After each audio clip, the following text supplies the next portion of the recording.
Dr. Álvaro Scupin, presidente de la Sociedad Latinoamericana de Células Madre Solsema, graduado de la Universidad Pontificia Javeriana en Bogotá, Colombia. Fundó y dirigió la clínica más grande de adultos con fibrosis quística en Estados Unidos.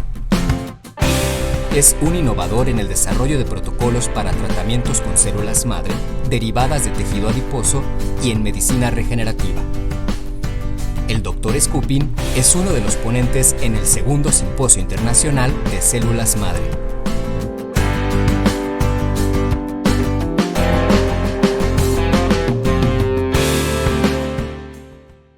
Hello. ¿Todos están bien? Ok. Bueno, mira, yo quiero decirles una cosita. Yo soy internista, neumólogo, también soy especializado en critical care, cuidados intensivos.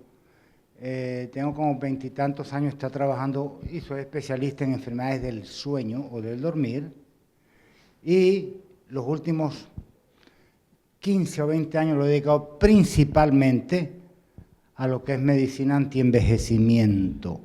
Y medicina antienvejecimiento cuando comenzamos en el 91, 92, realmente era hormona del crecimiento y el resto eran cosas nutritivas. Ahora las hormonas se han vuelto una ciencia por ellas mismas y yo creo que son muy buenas, yo creo que todos las debemos estar casi usando. Yo creo que la menopausia hay que decirle adiós, no existe, que no exista la menopausia, que es una enfermedad, así digan que no. Es un proceso del envejecimiento, como quieran decirlo, pero es casi intolerable. Afortunadamente dura 2 o 3 años, pero puede durar 2 días o nada. Y en los últimos 12 años he trabajado con células madre. Yo realmente no soy científico, yo soy médico. Yo quiero que entiendan. Todo lo que yo hago es parte clínica, desarrollo un protocolo, comienzo y comparo uno con otro, voy mejorando los protocolos, exactamente es lo que estoy haciendo.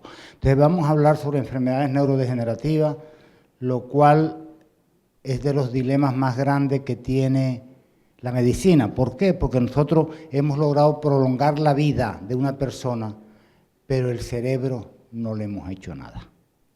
Todos envejecemos de la misma manera, todos vamos a tener problemas con la memoria, el cerebro no se ha logrado prolongar la funcionalidad, por decirlo así.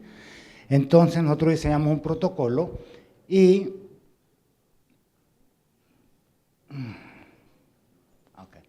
realmente estamos abiertos a todas las sugerencias, abiertos a quienes se quieran unir a hacer algo de investigación con estos protocolos.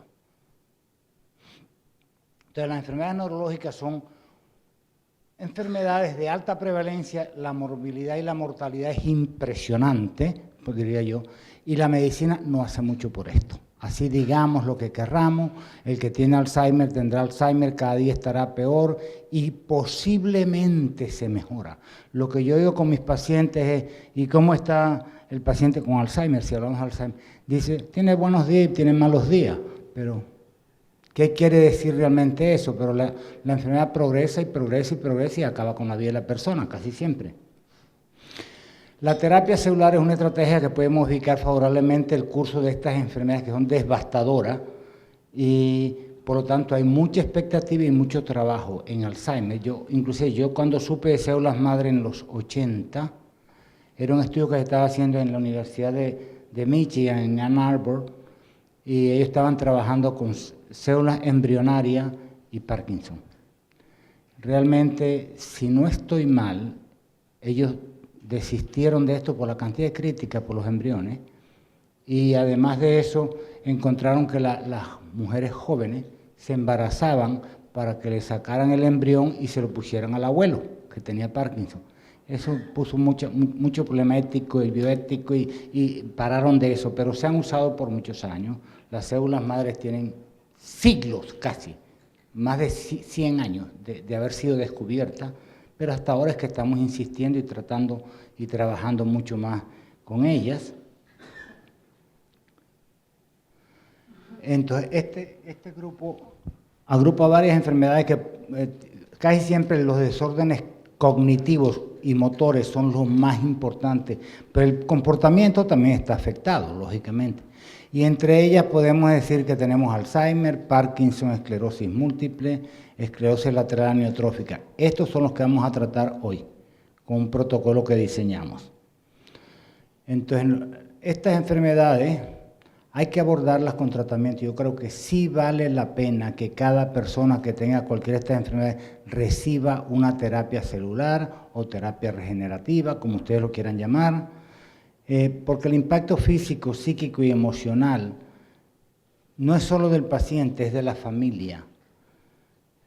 ¿Por qué? Porque la esperanza y calidad de vida se disminuye, el desarrollo personal, social y profesional realmente está muy arraigado en estas enfermedades y la prevalencia crece todos los días. Alzheimer, por ejemplo, aumenta el 18% por año. O sea que llegará el momento en que el 50% de la población adulta va a tener Alzheimer si no hacemos algo para parar esta enfermedad. Entonces, Alzheimer realmente hay 35 millones más o menos de pacientes en el mundo. Parkinson tiene 23 millones o algo así. Esclerosis múltiple tiene 2.280.000 y esclerosis lateral amiotrófica tiene 152.000. O sea, Alzheimer va a ser y es la única demencia que aumenta año tras año.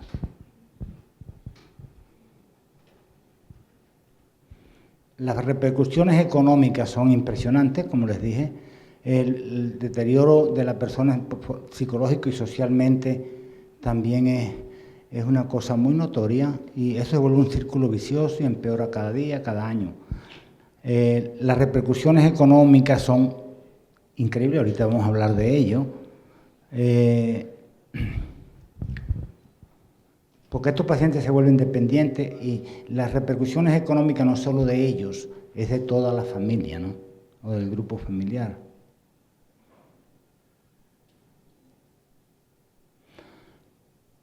La mortalidad y los costos médicos de las enfermedades neurodegenerativas. Vemos, Alzheimer, la mortalidad anual son 100.000 personas y nos cuesta a nosotros, a todos nosotros, nos cuesta 60.000 millones de dólares. Parkinson, realmente la mortalidad son 15.600 personas más o menos, pero tiene 6.000 millones de dólares de costo por año. En esclerosis múltiple se va a 2.5 billones de dólares y en esclerosis lateral amiotrófica son 16.000 millones de dólares. Como ustedes ven, es una cosa impresionante el gasto que producen estas enfermedades. Entonces, lo que hicimos es un protocolo para probarlo en estos pacientes, para evaluar la respuesta clínica después de la aplicación de refracción vascular estromal y plasma rico en plaquetas. Yo no uso células madre en sí, yo uso fracción vascular estromal. Y plasma rico en plaquetas, siempre autóloga.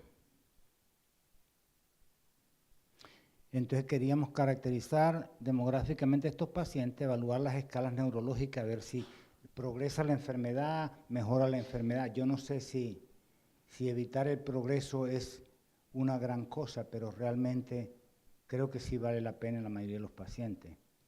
Vamos a evaluar la respuesta clínica después del protocolo que le vamos a aplicar. Entonces hicimos un estudio, este estudio es retrospectivo, son 69 pacientes, todos tienen enfermedades neurodegenerativas, había 30 pacientes con Parkinson, Alzheimer, 14 pacientes, esclerosis múltiple 20 y esclerosis lateral amiotrófica 5 pacientes. Se trataron en la oficina, yo tengo una oficina en Miami, otra en República Dominicana, Santo Domingo. O sea, todos se analizaron los datos de antes y después del procedimiento.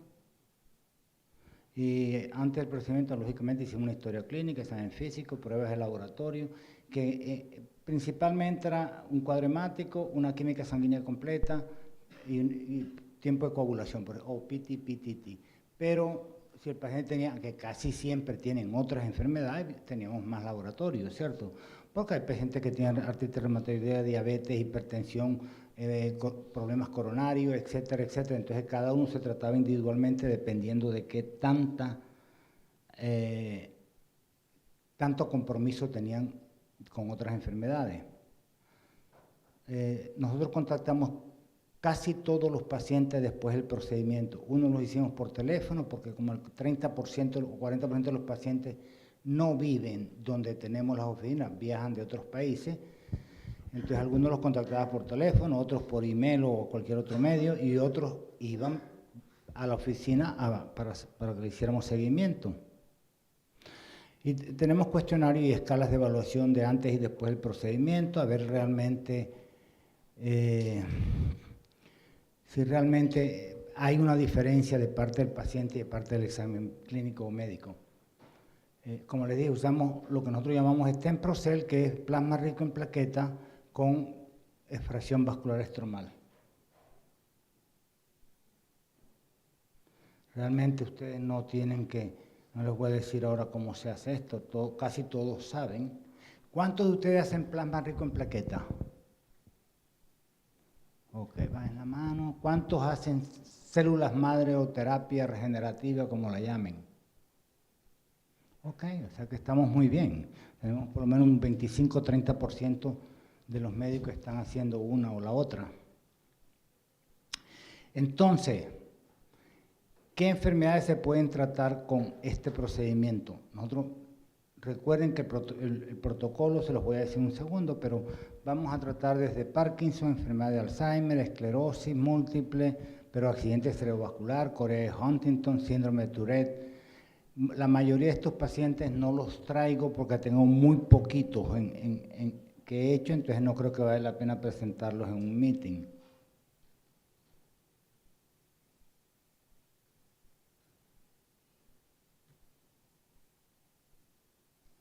Okay.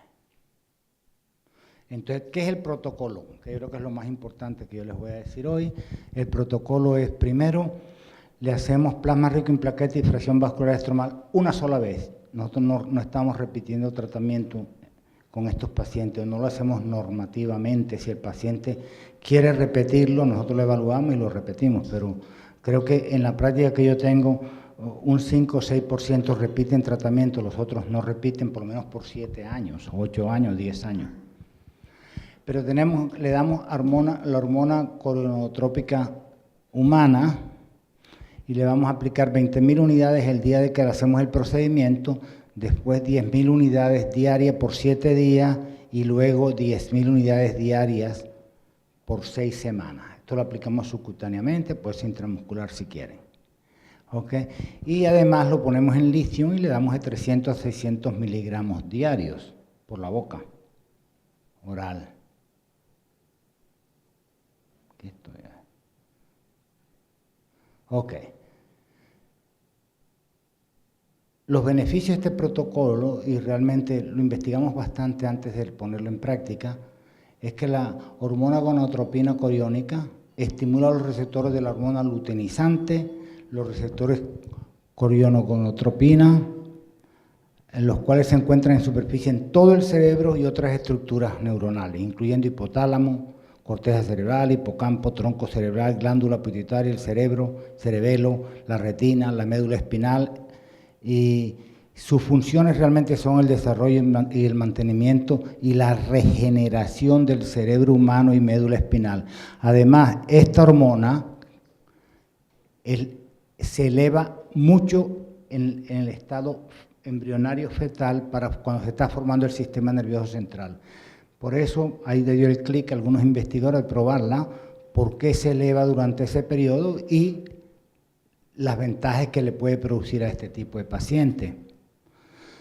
El litio es capaz de proteger las neuronas de la muerte celular e incluso puede estimular la regeneración. Por tanto, lo incluimos en el protocolo. Los beneficios es que este procedimiento supuestamente aumenta el flujo sanguíneo cerebral, mejora el anabolismo de las proteínas, y revitaliza la dendrita del cuerpo de la célula nerviosa y los axones de las células pre- y postsinápticas. Entonces, enfermedad de Parkinson, yo creo que ustedes todos saben qué es enfermedad de Parkinson, saben cómo es el diagnóstico, cómo se hace el diagnóstico y conocen posiblemente los tratamientos, que hay muchos tratamientos, pero bueno, vienen de no invasivo a invasivo, porque hay unos que les ponen un tipo de desfibrilador o algo así en el cerebro y ayuda a muchos pacientes definitivamente. Afecta a hombres y mujeres por igual y se desarrolla principalmente en la sexta década de la vida, aunque existe una variante precoz que se manifiesta antes de los 40 años. Yo soy especialista, como les dije, en medicinas del sueño y casi siempre estos pacientes de Parkinson comienzan años antes a actuar los sueños. Comienzan a actuar los sueños y después comienzan poco a poco, y a veces duran 4, 5, 7, 10 años solo actuando sueños y después comienzan los otros síntomas. Es el segundo trastorno degenerativo más frecuente después de Alzheimer. Parkinson afecta el 2% de la población mundial. Y aquí tenemos las incidencias, como ustedes ven, los rojos donde hay más Parkinson y casi todos son países nórdicos, ¿cierto? Y los más bajos son los grises, que es Asia. ¿Por qué? No sabemos, pero realmente Parkinson es mucho más común en Norteamérica, ¿cierto? Canadá y Estados Unidos, en ciertos sitios en África y ciertos sitios en el norte de Europa. Los síntomas, no voy a ir sobre ellos, pero aparece entre los 60 y 70 años. Es una destrucción de las células de sustancia negra, todo el mundo sabe eso. Y aquí están todos los síntomas de Parkinson, que no voy a ir en detalle, pero el caminar de los parkinsonianos es supremamente diferente al de una persona normal o a cualquier otra enfermedad. Entonces, ahí siempre se puede diagnosticar el equilibrio, todos pierden equilibrio, todos pierden memoria, no todos. Gran mayoría pierden memoria y desarrollan demencia, pero realmente el temblor es de pronto lo más famoso en Parkinson. Yo tengo un paciente, una señora con Parkinson y como a los 3 meses me llama el esposo y me dice, doctor, me pegó un susto esta mañana que usted no se imagina. Dije yo, ¿y qué pasó? Cuando uno hace terapia celular, células madre, siempre está un poco nervioso. Yo no sé ustedes, pero uno está un poco nervioso porque todo lo que le pase al paciente, la culpa va a ser de las células madre, no va a ser de más nada. Entonces, ¿y por qué te dio tanto susto? Y dice, porque me desperté y yo siempre que me despierto le agarro la mano a mi señora para que se despierte y le agarré la mano y no estaba temblando. Yo salté de la cama pensando que estaba muerta. ¿Por qué? Tenía 8 o 10 años, está temblando todo el tiempo. Así que realmente a veces es muy satisfactorio. Bueno, de estos pacientes tenemos 23% de ellos fueron mujeres, 77 hombres, hispanos 43 versus caucásicos que fueron 57 pacientes. 57%, perdón. Esta fue la escala que usamos para restablecer la progresión de Parkinson. Y nosotros en los pacientes que tuvimos tenemos 10% en estadio 1, 30% en estadio 2, 26% en estadio 3, el cuarto es el 20% y el quinto realmente era solo un 13%. Como pueden ver, el 2, 3 y 4 es lo que más vimos en estos pacientes. La respuesta clínica del protocolo es esta: 60% de los pacientes mejoraron y 40% de los pacientes no mejoraron. Todos estos pacientes fueron evaluados por neurólogos antes y después de la terapia. Y aquí vemos, por ejemplo, individualmente o por síntomas, vemos dificultad en la habilidad de manejar utensilios y realizar tareas. Mejoraron el 80% de los pacientes. Okay, que es la tercera línea después de acá, no tengo un pointer, pero si vemos los trastornos de equilibrio, realmente el 78% de los pacientes mejoró, rigidez 66%, temblores 60% y trastornos de deambulación el 81%. Es decir, tenemos una respuesta muy favorable en estos pacientes. Si seguimos viendo por síntomas, tenemos que cambios emocionales, 78% de los pacientes mejoraron, depresión y pérdida de motivación, el 60%, el 81% mejoraron la dificultad para tragar y masticar, que es muy importante, al menos para mí como neumólogo, porque ellos desarrollan muchas veces neumonías por aspiración debido a la dificultad para tragar. Problemas para dormir, el 75% mejoró, memoria, 81%, o sea que tenemos realmente un grupo de personas que se va a mejorar, creo que mejor que con cualquier otra terapia médica que hagamos. Y la disfunción sexual, el 81% de ellos mejoró. Esto me llevó a mí a hacer un protocolo para disfunción eréctil, que ya tenemos como 200 pacientes. ¿Por qué? Porque las personas con Parkinson mejoraron su disfunción eréctil sin ninguna terapia específica en el pene, por decirlo así. O sea, todos llevaban, era infusión sistémica, todos llevaban una administración intratecal, ¿cierto? Todos. O sea que estos pacientes mejoraron.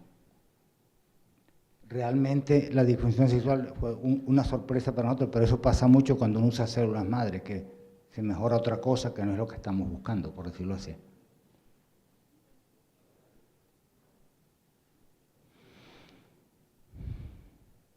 Entonces, Alzheimer es una enfermedad progresiva, pérdida de las habilidades intelectuales, la memoria es el principal problema de Alzheimer, le llaman el ladrón de recuerdos. Y realmente va a impedir que el paciente funcione por sus actividades diarias del diario vivir, con todos los síntomas que tiene. La familia sufre mucho también, como dije, ladrón de recuerdos o borrador de memoria, como quieran llamarlo. Hay factores de riesgo en la enfermedad de Alzheimer y edad avanzada es uno de ellos. Hay personas que desarrollan Alzheimer a los 40 años o menos. Y yo creo que casi siempre cuando diagnosticamos Alzheimer, el paciente tiene años de haber comenzado con Alzheimer. Pero nosotros atribuimos al cumplir años que vamos perdiendo la memoria. Pero todo depende de qué es ir perdiendo la memoria. Nosotros lo llamamos Alzheimer Moments, momentos de Alzheimer. ¿Dónde está mi teléfono? ¿Dónde está mi teléfono? ¿Qué hice con mi teléfono? Que no se acuerda uno de muchas cosas que hizo, ¿no? ¿Qué desayunaste? A veces piensan, ¿qué desayunaste ayer? Y no saben. O sea, ya la persona tiene un problema de memoria grande. La historia familiar es importante y tiene mucho más incidencia Parkinson cuando tienes historia familiar de Parkinson, de Alzheimer, perdón. Y el genotipo APOE4 tiene una incidencia más grande de Alzheimer que los que tienen genotipo 2 o 3. Las enfermedades cardiovasculares son propensas a desarrollar, o las personas que tienen enfermedades cardiovasculares desarrollan Alzheimer con más frecuencia, ¿cierto? El tabaquismo tiene que ver, diabetes, posiblemente tienen que ver, no sé, pero realmente cualquier cosa que interfiera con la oxigenación del cerebro hace más propenso al paciente a tener Alzheimer. El trauma cerebral, por ejemplo, es uno de ellos, y el riesgo es de 2 veces, pero si el trauma fue severo es 4.5 veces más que la población normal. Las estatinas y las dietas bajas en colesterol, sobre todo, o grasa, aumentan el riesgo de presentar Alzheimer. La apnea del sueño, porque produce hipoxemia durante la noche, también aumenta la incidencia de Alzheimer.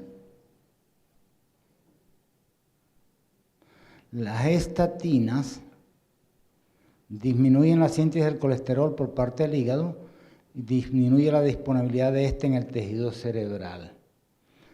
va a interferir con la señalización y el transporte de las neuronas porque desmieliniza el cerebro y el sistema nervioso central. Clínicamente, normalmente lo que más se ve es pérdida de memoria, y las estatinas también interfieren con la disponibilidad de ácidos grasos y antioxidantes en el cerebro. La coenzima Q10 también, se cree que deficiencia de coenzima Q10 hace al paciente más propenso a Alzheimer. La vitamina D3 se sintetiza a partir del colesterol en la piel, y falta de vitamina D3 realmente se cree que aumenta la incidencia o hace al paciente más propenso a Alzheimer. Y les cuento que en mi práctica el 90 y tanto % de mis pacientes tienen deficiencia de vitamina D3. Muchos de ellos toman vitamina D, pero D sola no hace nada. D sola tiene que convertirse en D2 y después tiene que ir a la piel. Con el sol se convierte en D3. No es una práctica muy común en muchas ciudades que la gente no toma sol, por lo tanto hay mucha deficiencia de vitamina D3.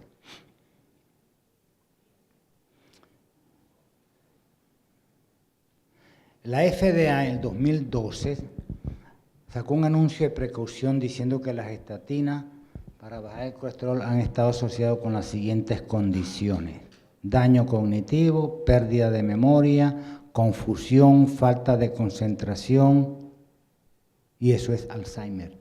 La FDA no dice Alzheimer o que las estatinas están relacionadas con Alzheimer porque la FDA vive de la farmacéutica, ¿no?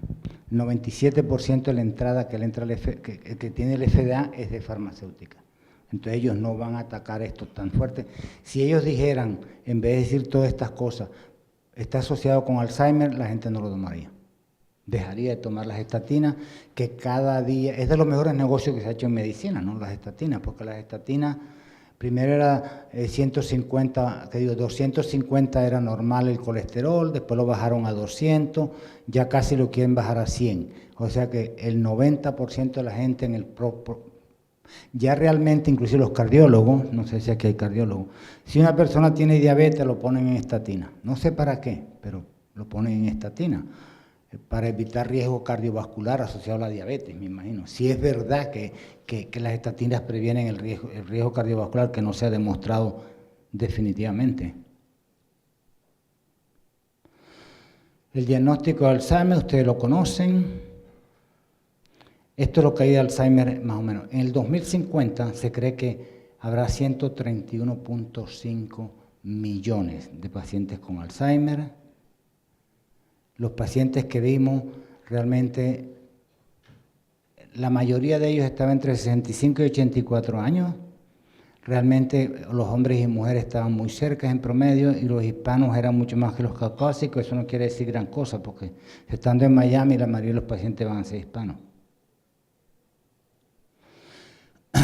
Y aquí están los estadios de Alzheimer, ¿cierto? Que son 1, 2, 3, 4, 5 y 6. La mayoría de los pacientes tenían estadio 3 y 4, bueno, digamos 2, 3 y 4, y hacia el fin, los más severos eran muy pocos. La respuesta clínica fue que el 62% de los pacientes con Alzheimer mejoraron. Y aquí tenemos otra vez la tablita esta que nos dice qué tipo de mejoría en cada síntoma. Y ustedes ven que las mejorías realmente estaban en los 80-70% realmente. Y que se parece bastante al Parkinson, pero, o sea que tenemos una mejoría realmente increíble. Aquí tenemos 100%, 87%. Alteración cognitiva leve, 100%. Alteración cognitiva moderada, solo 2 pacientes, ¿cierto? O 3 pacientes. Pero la mejoría es 33%, 100 y 87. O sea que tenemos una mejoría significativa en estos pacientes. La esclerosis múltiple. El riesgo de esclerosis múltiple en el mundo es aquí. La gran mayoría de pacientes están otra vez en Norteamérica y en el norte de Europa. No sé por qué, pero la esclerosis múltiple incluso está asociada con países donde hay poco sol, ¿cierto? Y realmente, si nosotros vemos aquí que en Rusia debe haber muy poco sol, pero no hay una incidencia tan alta, ¿no?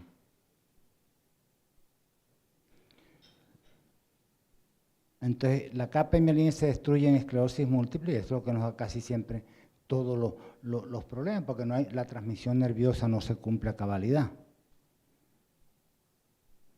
Los síntomas, ustedes los conocen. Los pacientes teníamos aquí de 13 a 50 años, había el 45%, y más de 50 el otro 45%, solo un 10% estaban arriba de los 65 años. Masculino y femenino era exactamente igual, y los hispanos eran menos que los norteamericanos o que los caucásicos en este momento. Y en el estudio nosotros teníamos el 10% en el grupo 1, el grupo 2 el 70% y el grupo 3 solo un 20%. La respuesta clínica es que el 64% de los pacientes mejoraron, lógicamente el resto no mejoraron. Y aquí tenemos las escalas que buscamos en estos pacientes. Y la mejoría, por ejemplo, en el grupo 1 fue el 100%, en el grupo 2 78% y el grupo 3 nadie mejoró. O sea que entre más pronto tratemos todas estas enfermedades con células madre, van a tener van a mejorar más fácilmente. Yo realmente no aplico uno tras otro, o sea, no repito tratamientos con frecuencia, ni solo cuando una persona al año no ha mejorado algo, comenzamos a hablar si de pronto lo repetimos. Menos del 5% de mis pacientes repiten tratamiento, hasta ahora.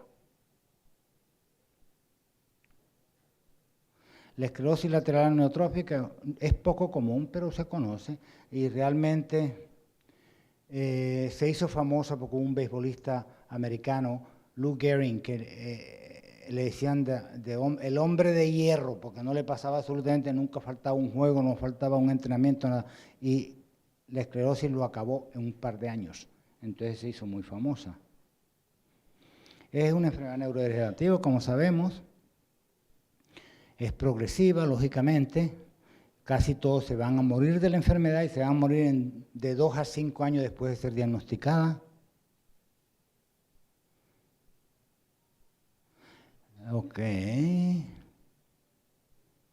La enfermedad evoluciona hacia la parálisis habitualmente en las 4 extremidades, después el paciente casi tiene problemas respiratorios porque también afecta los músculos intercostales y el diafragma.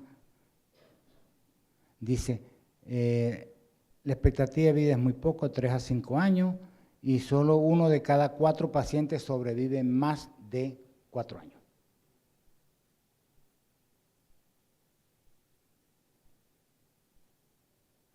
Aquí está realmente lo que pasa, la neurona se atrofia, las neuronas se atrofian y los músculos, por falta de conexiones, se atrofian también, hay una pérdida muscular grande.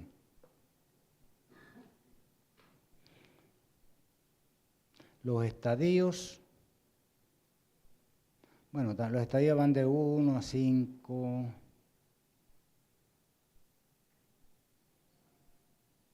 cuatro y 5, ¿cierto? Y el primero puede caminar, el segundo ya necesita ayuda, el tercero ya necesita silla de rueda de vez en cuando para distancia larga, el cuarto necesita silla de rueda casi todo el tiempo, y el quinto nivel realmente lo que está es postrado en cama, por decirlo así. Aquí tuvimos 60% fueron hombres y 40% mujeres, y los hispanos fueron el 80% de ellos. Antes del procedimiento tenemos un paciente en estadio 1, en estadio 2 tenemos 3 pacientes y en estadio 3 un paciente. Y la respuesta clínica es que el 60% de ellos mejoró y el 40% no mejoró. Y aquí tenemos realmente los que estaban en estadio 1, que era un solo paciente, bueno, pero mejoró totalmente. El 100% de los pacientes mejoraron, de ese paciente.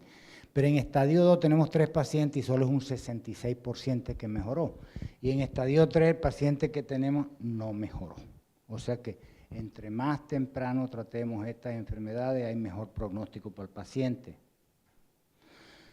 Y aquí tenemos, si ven que las mejorías normalmente son de 60, 80, 60, 80, 33% es en dificultad para hablar,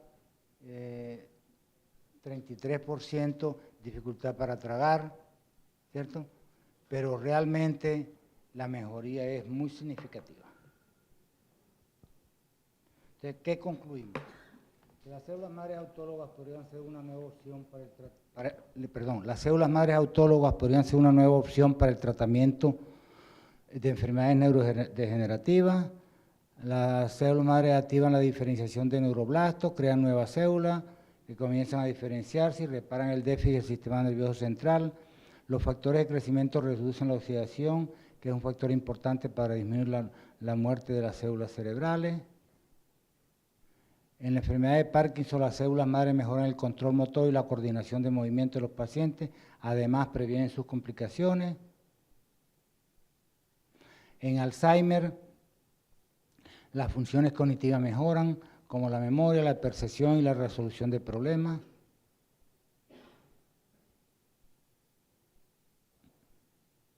En esclerosis múltiple, ayudan a reparar la mielina y los nervios comienzan a funcionar bastante mejor, se mejora la fatiga, el cansancio y el mareo postural. La esclerosis lateral neurotrófica mejora la fuerza, los calambres y la rigidez muscular. Las células madre pueden rescatar neuronas y pueden producir un ambiente microprotector o protector de las células del cerebro. Ok. Si tienen alguna pregunta. Abrimos espacio para preguntas. Sí. En el micrófono, por favor.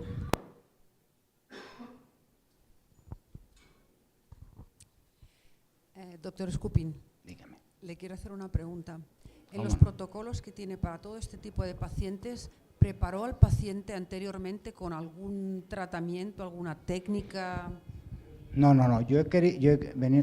He tratado de preparar los pacientes por los últimos 6 años, pero como te digo, la mayoría de mis pacientes no vienen de la ciudad donde tenemos Entonces, si yo tengo en Miami que el 70 u 80% de los pacientes vienen de otro estado, realmente no puedo, los pacientes normalmente llegan a Miami, el día siguiente se hacen y al otro día se van. Nosotros les damos algunos productos para hacerlo, pero realmente no preparamos el paciente. Y lo he hablado con múltiples médicos, todo el mundo, 15 días para prepararlo, 7 días, yo no puedo hacer eso. Realmente yo no puedo hacer eso. Pero yo sí, a algunos pacientes sí le damos dosis alta de vitamina C y cosas así. Pero no hacemos una cosa de preparación. Yo creo que desintoxicar el paciente sería una maravilla, porque realmente las células madre, como cualquier otro procedimiento de medicina que hacemos, depende cómo esté el terreno, ¿cierto? Porque realmente, y creo que lo malo de las medicinas que usamos, de las drogas, que decimos drogas, que usamos, es eso, que siempre hemos visto tratar enfermedad como si fuera una batalla, una guerra, ¿cierto? Y los antibióticos, con eso lo hacemos, antibióticos y más antibióticos, como si fuera una guerra y que matamos más cosas, fantástico, pero podemos matar a las bacterias y esto y lo otro, pero el campo de batalla sufre, siempre sufre. Y ese campo de batalla es lo que tenemos que tratar de preservar. Yo sí creo que una preparación, ojalá que alguien se haga con una fórmula mágica, que se haga en 2 o 3 días, ¿cierto? Y porque también uno puede enviar los productos, que la paciente lo tome, pero digo, estamos acostumbrados a medicina de microondas, ¿cierto? Ya, rápido, todo rápido, no queremos, y en una época estábamos hablando de quelación, no se puede, yo no puedo hacerlo en mi práctica, ojalá ustedes pudieran. ¿En alguno de estos tratamientos hizo extracción de bone marrow, de médula? No, estos tratamientos fueron fracción vascular estromal y plasma rico en plaquetas, más nada. Yo estoy más o menos de acuerdo con usar dos, por ejemplo, hay gente que usa plasma, fracción vascular estromal, usan también médula ósea al mismo tiempo y ahora están agregando exosomas y usaban citoquinas y esto. Yo trato de hacerlo, ahora estoy haciendo uno con lo mismo más exosoma, pero hay que esperar, hay que darle tiempo a ver qué pasa con eso. Pero yo sí creo que hay que crear protocolos, hay que seguir progresando en esto, porque lo más importante es el paciente, definitivamente. ¿La fracción estromal la trata con lecitina o con colagenasa? Casi siempre con colagenasa. ¿Ha visto alguna diferencia? Bueno, la colagenasa para mí te da un pellet más pequeño, ¿cierto? Y hay que lavar, es un poquito más tediosa que la lecitina, pero en Estados Unidos es la que está aprobada. ¿Qué opina sobre los tratamientos que alguna vez se oye de antibiótico-terapia después de las células madres? Yo no hago nada de eso, no sé, no te puedo decir. ¿Cree usted que puede afectar en los resultados? ¿Hacer cambio qué? ¿Puede afectar los resultados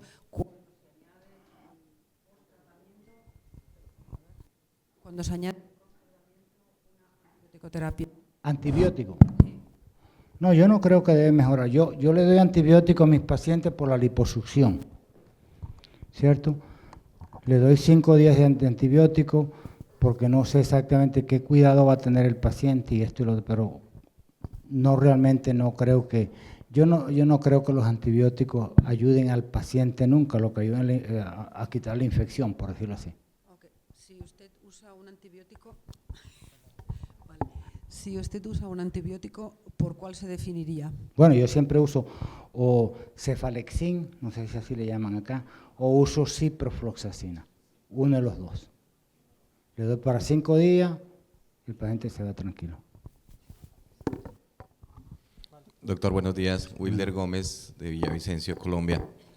Tengo 2 preguntas. La primera, me llama la atención que usted solamente hace énfasis en que el tratamiento con células madre o con fracción vascular estromal que hace, lo hace una sola vez, pero no nos ha dicho cuál es la razón, por qué no 2 o por qué no 3. La segunda pregunta es que mencionó en su conferencia un término que no entendí, y es que cuando hacía las polisomnografías, como síntoma temprano de Parkinson, hablaba de actuar los sueños. No entendí el término. Bueno, la primera es, digamos, actuar los sueños. ¿Qué quiere decir? Que la persona se cae de la cama, golpea a la pareja, se puede hacer algo de daño él mismo por lo que está soñando. Cuando uno sueña, realmente los ojos se mueven rápido y el cuerpo está totalmente paralizado. El cuerpo, realmente.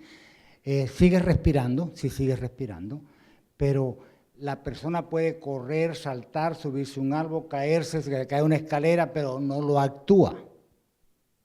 Solo va, es como en el cerebro, es el sueño que hace, ¿cierto?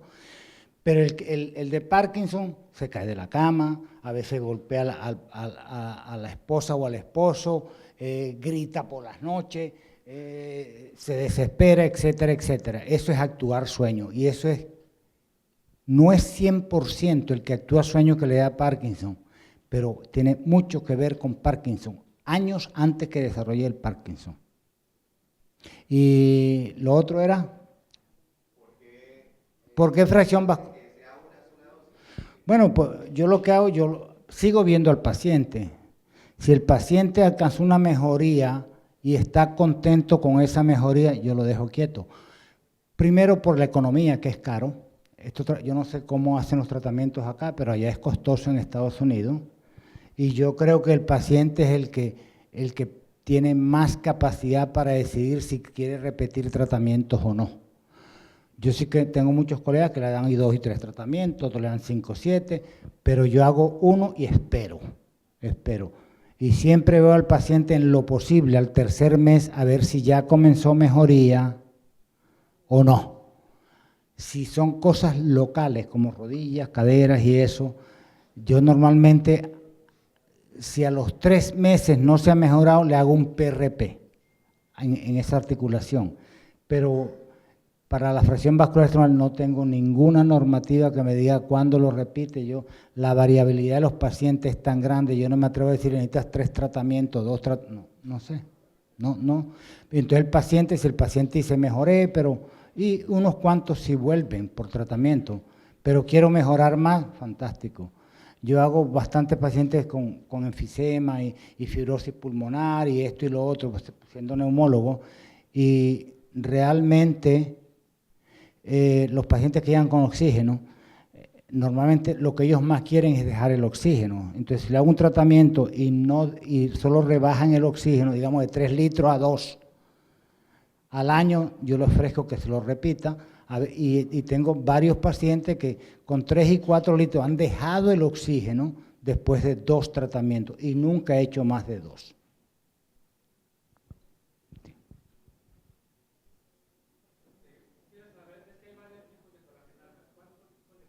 No.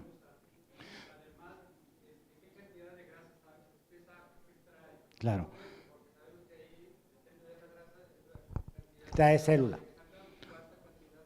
Bueno, yo uso colagenasa y yo uso le tengo años de estar usando, que ya ni sé el nombre exacto, pero ya hay una colagenasa que solo es para investigación, que es la única que venden, ¿cierto? La otra creo que las usan para animales o algo así, pero no. La que se usa para investigación, nosotros es la que compramos, la que usamos allá y la que tenemos siempre allá. Pero no te puedo decir el nombre exactamente, pero se la compramos a Roche, a los laboratorios Roche. ¿Ok?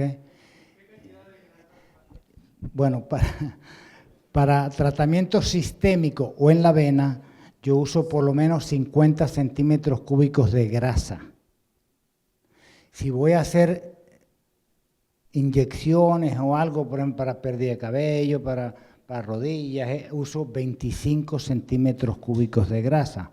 Entonces, si un paciente se lo hace sistémico, el hombro, la cadera y la rodilla, se lleva 125 centímetros de grasa.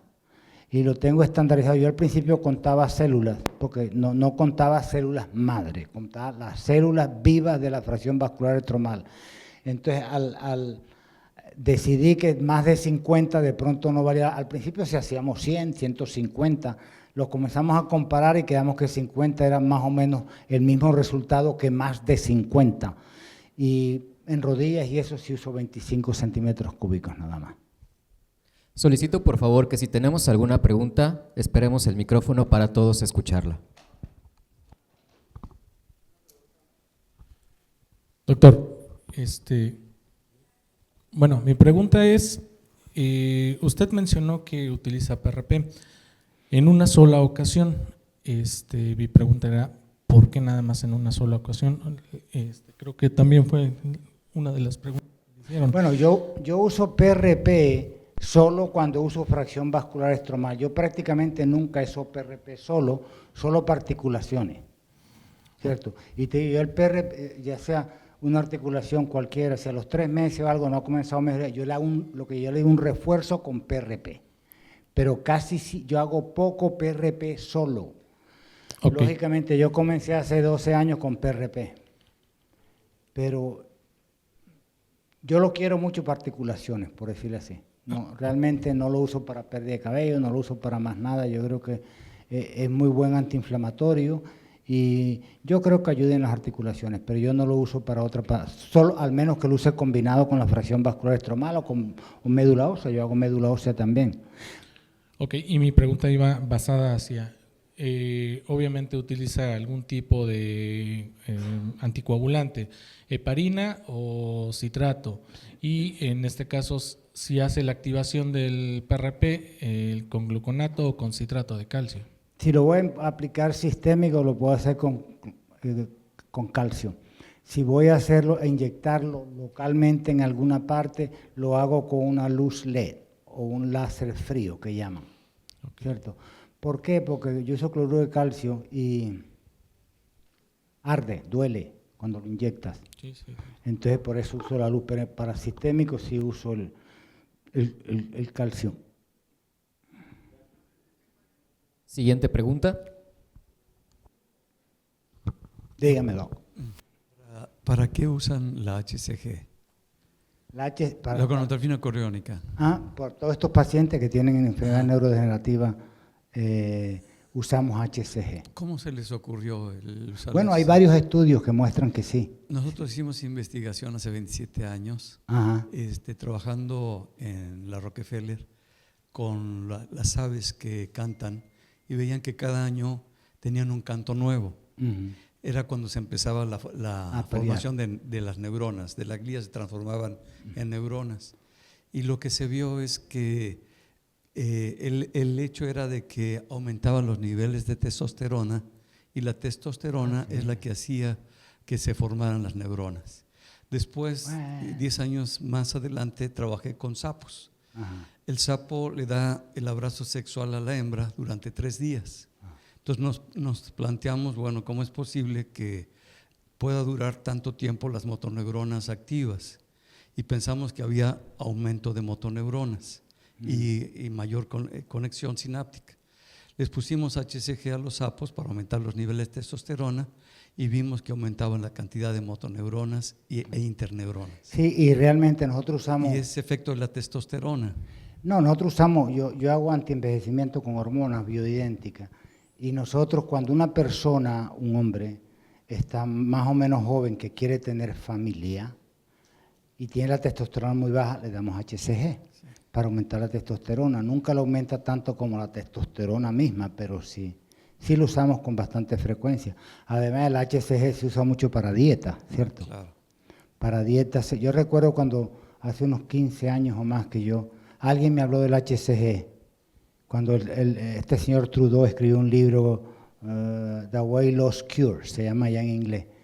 Y entonces yo comencé a leer en el Vademecum sobre HCG, y decía, lo primero que decían era, no lo use para pérdida de peso.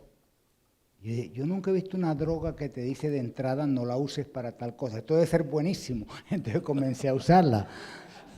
Y realmente me parece fantástico. Yo lo uso bastante en pérdida de peso, lo uso en personas que tienen hombres que tengan testosterona baja, realmente, y ayuda, sí ayuda. Sí, menciono esto porque es más a nivel de columna, a nivel de motoneuronas, sí, claro, y efecto de testosterona. Siguiente pregunta, la doctora allá atrás, por favor. Cuauhtémoc.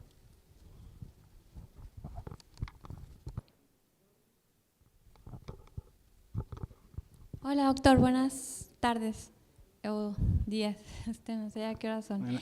Buenas tardes. Quería hacerle una pregunta. Hace 4 años yo estuve leyendo en el journal de una investigación que se hizo en Harvard sobre el insomnio, y que se estuvo usando la ketamina como en 5 días intranasal como dosis única, en una única sola vez, pero por 5 días intranasal. Me interesa esto mucho, lo que usted mencionó, porque ahorita yo le hablo como médico y como paciente. Yo hace 16 años padezco de insomnio. A mí me detectan depresión, pero el síntoma era el insomnio. No me pude yo tratar porque yo estaba haciendo mi residencia en ginecología. Entonces dejé los medicamentos a un lado. Y después me tratan con infinidad de antidepresivos, de todo, porque tuve depresión posparto. El síntoma supuestamente era el insomnio. Desde hace 16 años yo no duermo bien. Si duermo son 3 horas y no corridas. Y me he tomado hasta 6 gramos de Rivotril o 6 gramos de Tafil. Pero algo que me llamó mucho la atención fue que el doctor que me trató, que estaba en ese estudio y me enrolaron en ese estudio de investigación, era que la ketamina quitaba la depresión, quitaba los medicamentos y recuperaba yo el sueño. Y que las benzodiazepinas estaban, en ese estudio se había confirmado que estaban relacionadas directamente con la causa de Alzheimer. De hecho, que no había otra causa más que las benzodiazepinas para provocar esa enfermedad. Entonces mi pregunta es, ¿usted sabe algo al respecto de ese estudio? ¿Qué sabe de la ketamina? ¿Si funciona, no funciona en el insomnio? Ahorita está dando otras alternativas para eso, Y bueno, yo como ya estoy cansada de no dormir, yo quisiera que me dijera algo como médico y como paciente, me interesa la respuesta. Mira, el insomnio yo creo que es el problema más difícil en medicina, y te lo digo de corazón, es el más difícil. Además de eso, los seguros no pagan el diagnóstico de insomnio, o sea que tenemos doble problema. ¿Te has hecho un estudio de sueño? Hay que hacerlo, pero si tú tienes tanto tiempo con insomnio, eres un caso muy difícil. Pero, ¿tú qué tomas para dormir ahora? ¿Una benzodiazepina? Me pareció oírte. Benzodiazepinas, pero he tomado hasta 6 gramos, pero no lo hago diario. O sea, es cuando ya de plano ya me cansé de tanto dormir. Lo vuelvo a tomar, pero porque no quiero tomar nada. Yo quiero estar sana, yo quiero estar así sin ningún medicamento. Sí, todos queremos eso, sí. Pero como te digo, yo creo que ¿Tú conoces lo que son las 10 reglas del buen dormir? La verdad no, doctor, soy indisciplinada. Búscate en el internet las 10 reglas del buen dormir y las practicas. Pero yo te voy a hacer una pregunta. ¿Tú tienes televisor en tu cuarto? No. ¿No? ¿Tienes un reloj que puedas verlo cuando estás acostada? Es la 1, no he dormido, es la 2, no he dormido. Todo eso lo he quitado, precisamente para intentarlo todo. Ok. ¿Y hablas por teléfono en el cuarto? ¿Perdón? ¿Escuchas música o hablas por teléfono en el cuarto donde duermes?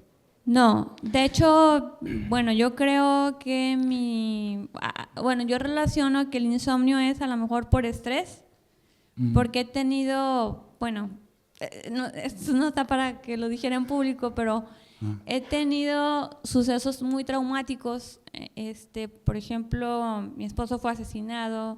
Bueno. O sea, tres Mira, muertes pero horribles. Vamos a hacer una cosa, hablamos lueguito porque ellos tienen que seguir con el programa, ¿ok? Pero estoy a la orden. ¿Una pregunta?